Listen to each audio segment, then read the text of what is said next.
మనం ఇప్పుడు తెలుసుకుందాం రెవలైజర్ని ఎలా వాడాలో. ఇది ఎంతో సులువుగా వాడగలిగే ఉపకరణం. ఈ 3 సులువైన అంచెలని గుర్తుపెట్టుకోండి. తెరవండి, దూర్చండి, మూయండి, ఇంకా లోపలికి పీల్చండి.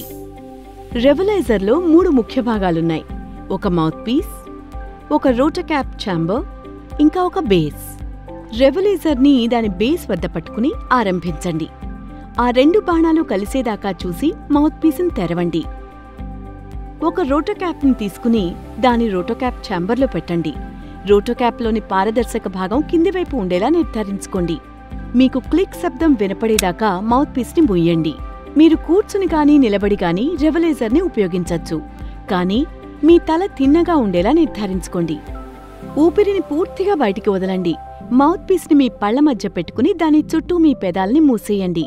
కాని దాన్ని కొరకద్దు. ఎంత వీలైతే అంత వేగంగా ఇంకా గాఢంగా మీ నోటితో లోపలికి పీల్చండి. మీరది సరిగ్గా చేస్తున్నట్లయితే మీకు రెవలైజర్లో రోటోక్యాప్ కదలడం వినిపిస్తుంది. కేవలం 10 సెకండ్ల పాటు మీ ఊపిరిని బిగపట్టి ఉంచండి, లేదా మీకెంత సౌకర్యంగా ఉంటే అంత. తర్వాత మామూలుగా గాలి వదలండి. ప్రతి డోస్ తీసుకున్న తర్వాత మీ నోటిని నీళ్లతో కడుక్కుని బయటికి ఉమ్మేయండి. ఒకవేళ రోటోక్యాప్ ఛాంబర్లో పౌడర్ మిగిలుంటే పై స్టెప్స్ని మరలా చేసి 2వ ఇన్హలేషన్ తీసుకోండి.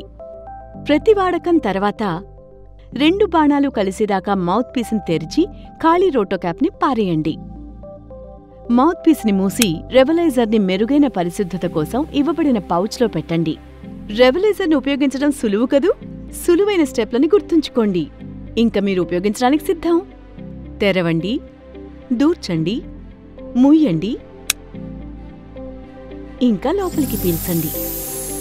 ఇక్కడ కొన్ని ముఖ్యమైన సూచనలున్నాయి. మృదువుగా పనిచేయడానికి రెవలైజర్ని కనీసం వారానికొకసారి శుభ్రం చేయండి. మౌత్ పీస్ని ఇంకా రోటోక్యాప్ ఛాంబర్ని శుభ్రమైన ధారగా పడుతున్న నీటిలో కడిగి వాటికి గాలికి ఆరనివ్వండి. ప్రతి 6 నెలల తర్వాత ఒక కొత్త రెవలైజర్ని ఉపయోగించమని సిఫారసు చేయబడింది. ప్రోడక్ట్ మీద మరిన్ని వివరాలకు ప్యాక్ ఇన్సర్ట్ని చూడండి, లేదా లాగాన్ అవ్వండి breathefree.comలో. లేదా మీరు కాల్ చేయొచ్చు 9873 335577కి.